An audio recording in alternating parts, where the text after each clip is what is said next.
지난 한두 주 또 평안하게 잘 지내셨는지요? 우리가 사는 세상이 하루하루가 긴박하게 돌아가고 있습니다. 특별히 대선을 앞두고 이렇게 여러 가지 생각할 수 없었던 참 여러 가지 일들이 있어서 우리를 또 가슴 졸이게 하고 힘들게 하고 그런 일들이 있습니다.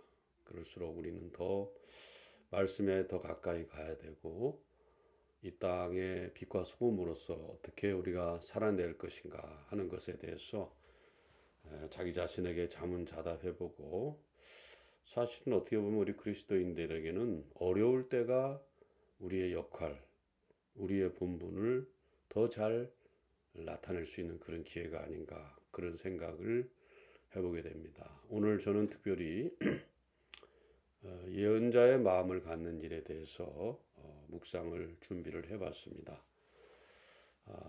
우리는 그저 이따가도 언급하겠습니다만, 예언자라는 것을 미래 일만 이렇게 말하는 이런 사람을 우리가 예언자라고 말하기도 하는데, 그것은 조금 좀 좁은 해석입니다. 예언자라는 것은 하나님의 말씀을 전하고 또 그 말씀을 전한 대로 삶을 나누고, 그래서 이웃과 함께 더불어 사는 그런 모습들을 가진 그런 사람들을 우리가 예언자라고 할 수 있고, 그것은 이 시대에도 똑같다 이렇게 볼 수 있습니다. 우리 그리스도인들 한 사람 한 사람은 그런 의미에서 예언자라고 할 수 있어요. 예언자다.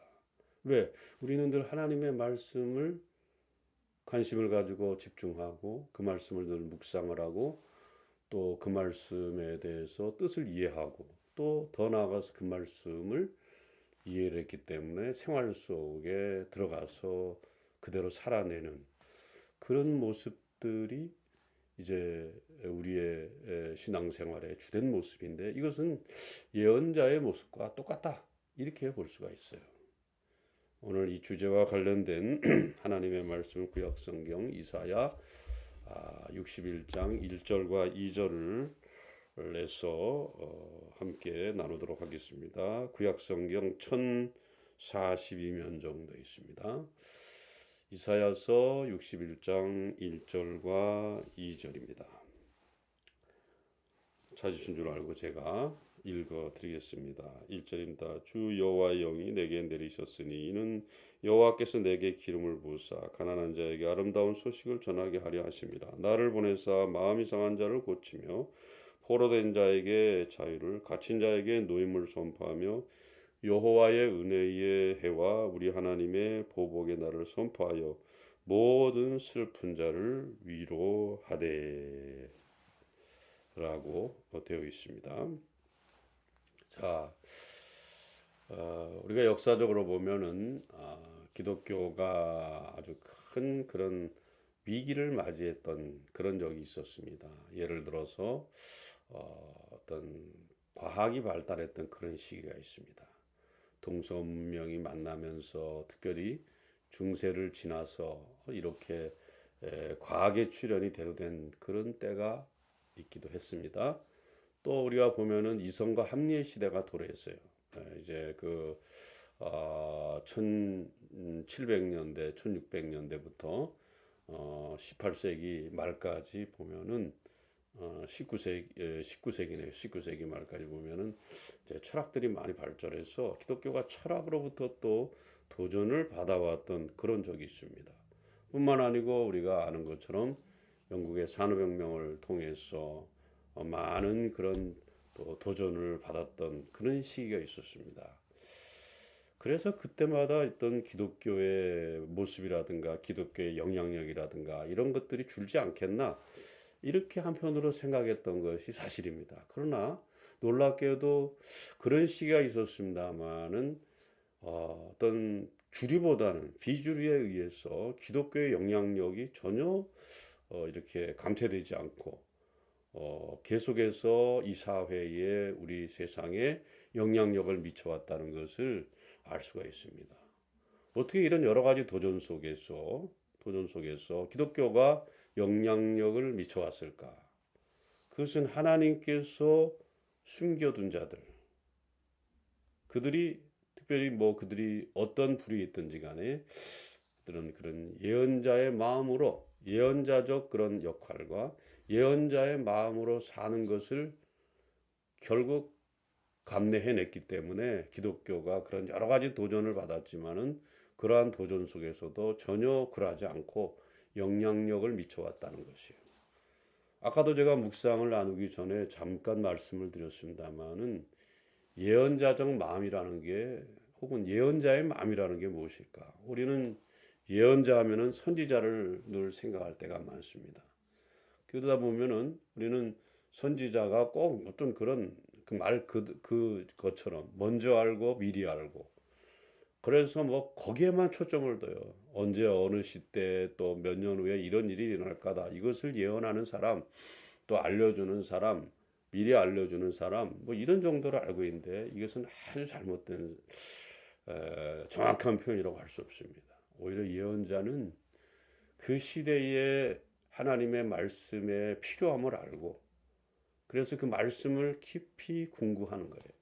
말씀을 연구하고 말씀을 묵상하고 말씀을 이해하면서 그 이해한 말씀들을 또 다른 사람들과 함께 나누면서 그리고 그 나눈 말씀들을 삶으로 가져가서 함께 나누는 얼마나 서로에게 힘이 되겠습니까? 이 사람에게도 나 혼자 이런 삶을 살려고 애쓰는 것이 아니구나. 우리 주변에는 남은 자, 그루터기 같은 이런 사람들이 많이 있어서 곳곳에 숨겨져 있어요. 주류에 있는 게 아닙니다. 그저 뭐 왜 표면적으로 나타나는 그런 부류에다가 하나님께서 그런 그루터기라든가 남은 자들을 숨겨놓지는 않아요.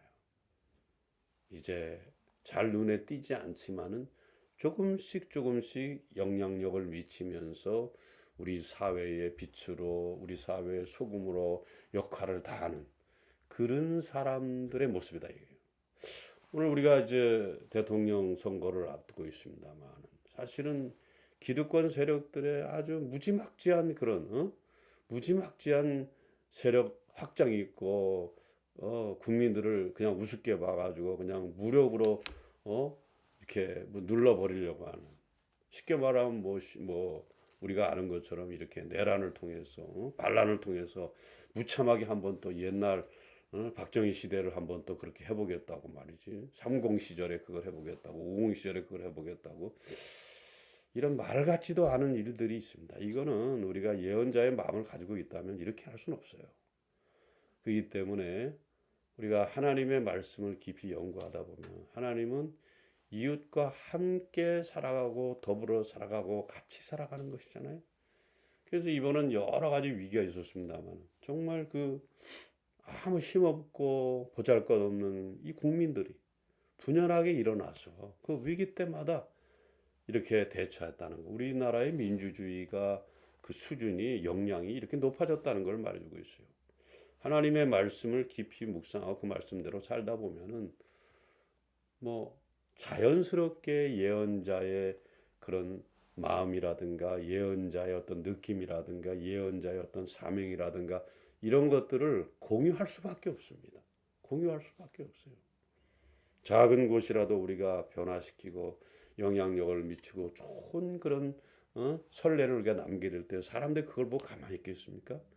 요즘에 우리가 이렇게 어려운 가운데 있지만은 정말 보잘것없는 사람들이 힘을 모아서 뭔가 선한 영향력을 미치고 있다는 것을 우리가 얼마든지 확인할 수 있지 않습니까? 이게 바로 예언자의 마음이다 이 말이에요. 그래서 오늘 본문 이사야 선지자의 그 말씀을 보면은 이건 뭐 너무나도 유명한 구절 아닙니까? 자, 가난한 자에게 기쁜 소식을 마음이 상한 자에게 싸움해 주고 포로된 자에게 또 그 자유를 주고 갇힌 자에게 노임을 주고 슬퍼하는 자에게 위로를 주었다. 여러분, 이게 바로 나와 너, 또 우리 모두를 함께 아우르는 표현이에요. 요즘 보세요. 다 나 혼자 살기 바쁘잖아요. 나만 잘 먹고 잘 살고, 나만 보장받고, 나만 따뜻하게 하고, 나만 문제 없으면 다 잘 된다. 이거는 예언자의 마음이 아닙니다. 이사야 선지자는요, 그 당시에 지금 말하는 것처럼 가난한 자, 포로된 자, 갇힌 자, 슬픔을 당한 자, 또 갇힌 자, 이런 자들에 대한 관심을 지금 말하고 있잖아요. 그것도 놀라운 표현이에요. 주 여호와의 영이 내게 임하였으니, 주 여호와의 영이 내게 임하였으니, 제대로 하나님을 알게 되었고 제대로 하나님의 말씀을 느끼게 되었다는, 깨닫게 되었다는, 이런 사람들은 가난한 자에게 아름다운 소식을, 포로된 자에게, 또 뭐라 그랬습니까? 포로된 자에게 자유를 주고, 또 마음이 상한 자에게 위로를 주고, 싸매어 주고, 슬퍼하는 자에게 위로를 준다. 이게 바로 대사회적인 그런 생각들이다 이 말이에요. 우리가 뭐 이렇게 거창하게 생각할 거 없습니다.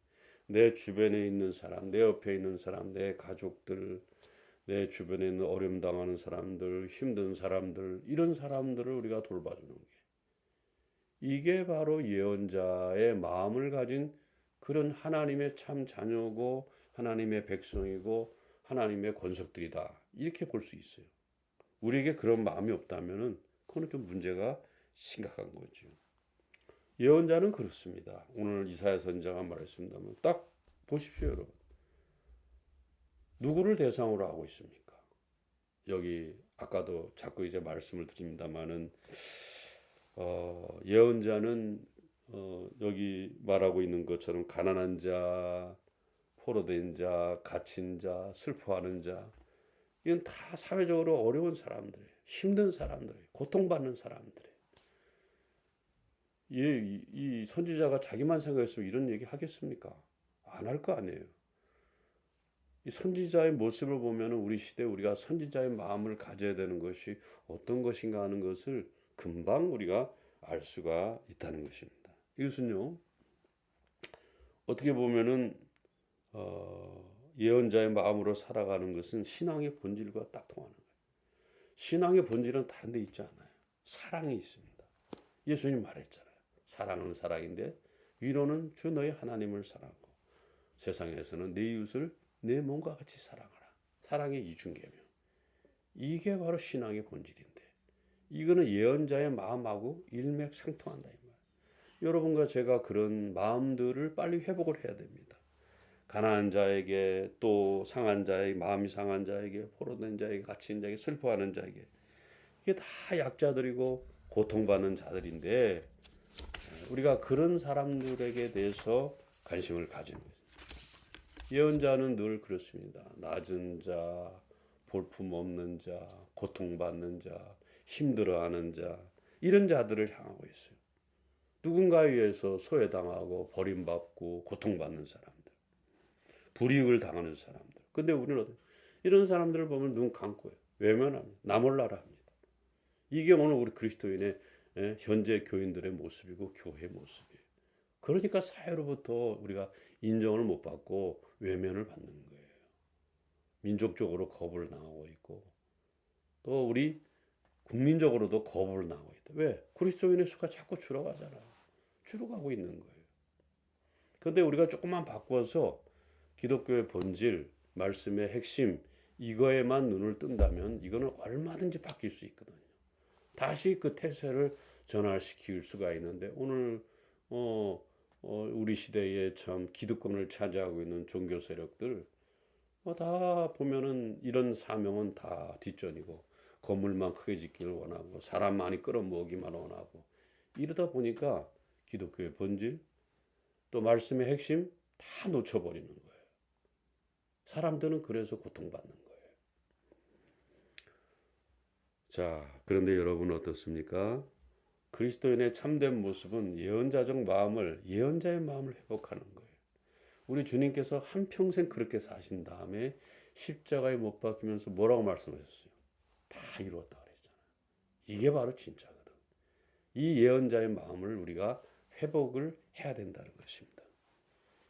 그러나 안타깝게도 오늘날 어떤 교회와 교인들은 이런 예언자적 사명을 새카맣게 망각해버리고 그냥 사사로운 일, 기도 한마디 해도 말씀 하나 적용해도 다 자기의 배를 채우는 일에, 자기 사리사욕을 채우는 일에, 그래서 그 다음에 탐욕의 늪으로 빠지는 일에 그냥 거기에다가 몰두하고 있어요. 갖은 이유를 대면서 갖가지 이유를 대면서 섬김과 희생과 나누면 내 일이 아니다. 그건 다른 사람이 할 일이야. 이렇게 외면해 버리고 있다는 것이. 우리가 어떻게 보면 그리스도인들이 이렇게 사회적으로 어떤 위치를 점하다 보면은 다들 나처럼 살겠지. 어려움 없을 거야. 이렇게 생각할 때야 많아요. 우리 사회 곳곳에는 어려움과 고통과 고난 가운데 사는 사람들이 엄청 많다는 거예요. 엄청 많다.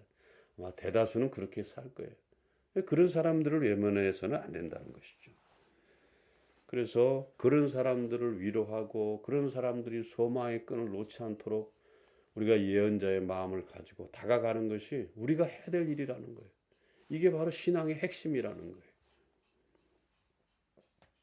불평등과 불이익과 무관심에 방치되지 않도록 그들을 돌보고 그들에게 관심을 가져주는 것이 우리가 해야 될 일이다. 이게 바로 예언자의 마음을 가지고 자랑하는 것이고 그 일에 동참하는 일이다. 이렇게 볼 수 있습니다.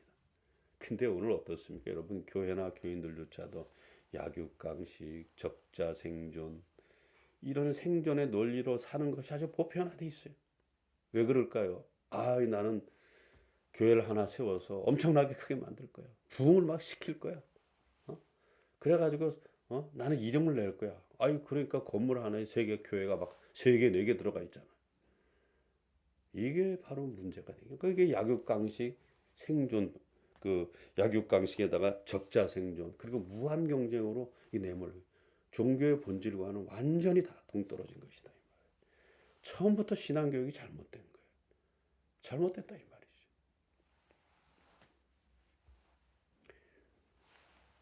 그래서 교회들은 어떤 또 일부의 교인들은 자기의 가진 것을 지키려고 더 좀 확대해 보려고 아주 몸부림을 치는 게 오늘 우리가 보고 있는 현실입니다.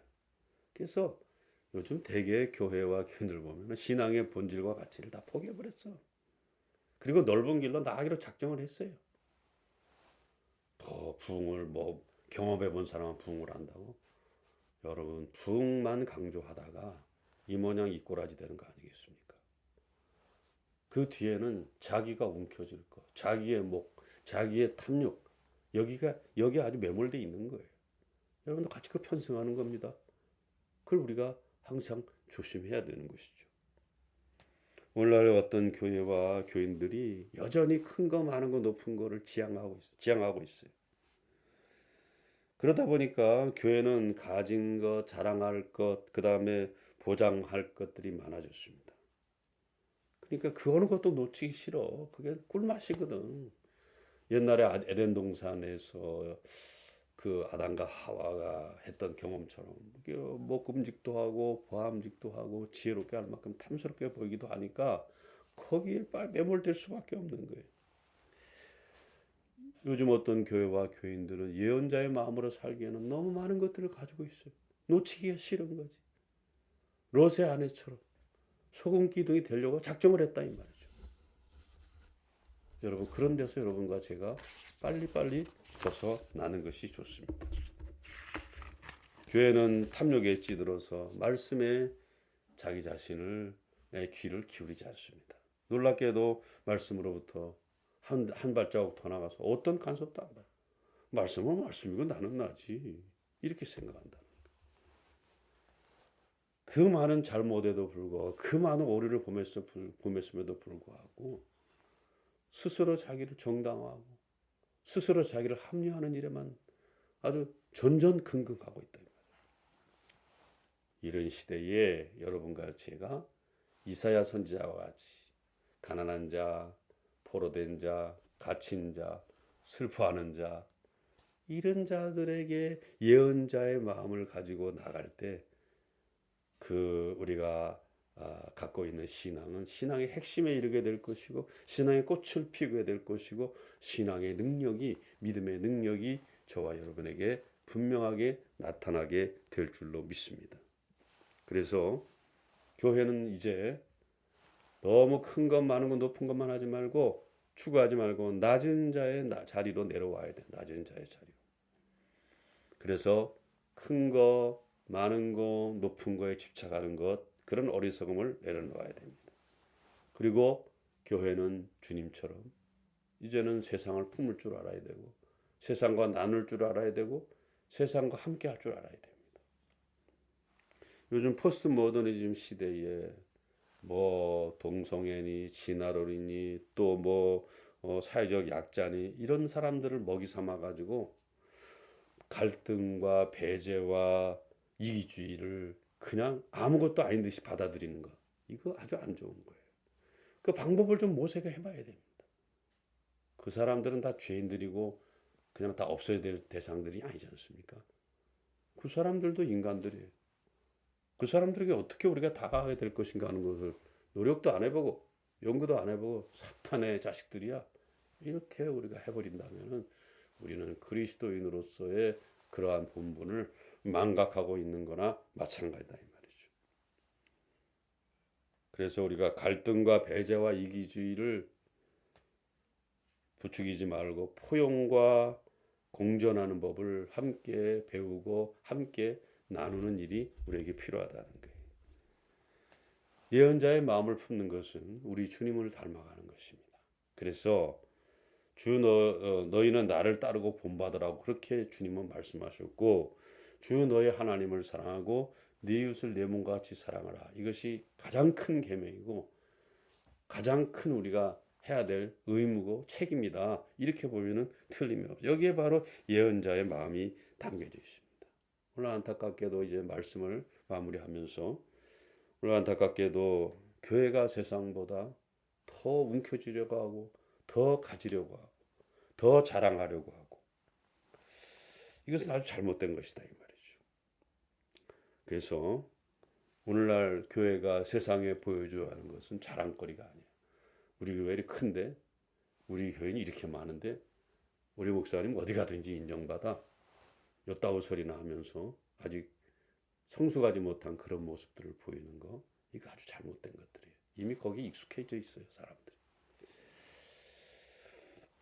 그러나 이제는 우리가 예언자의 마음으로 세상을 섬기며 포용하고 공존하며 이해하는 일에 앞장서야 되는 것이. 그러기 위해서는 우리 스스로가 늘 말씀에 자기 자신을 얹어놓고 내가 이것은 잘된 것인가, 이거는 잘못한 것 아닌가, 늘 자기를 검증해보고 자기를 돌아보는 일이 필요하다 이 말이에요. 그리고 예언자의 마음으로 다가가는 것입니다. 함께 말씀에 은혜를 나누고 말씀의 그 핵심 가치들을 우리가 삶으로 가져가서 그 삶으로 가져가서 나오는 그 삶들을 그것을 우리 함께 또 이웃과 나누는 이런 예언자의 모습이 여러분과 저에게 필요하다는 것입니다. 그랬을 때 세상이 한층 더 우리에게 문을 열고 기독교라는 것이 바로 이런 것이구나. 하나님이라는 분이 이런 분이구나.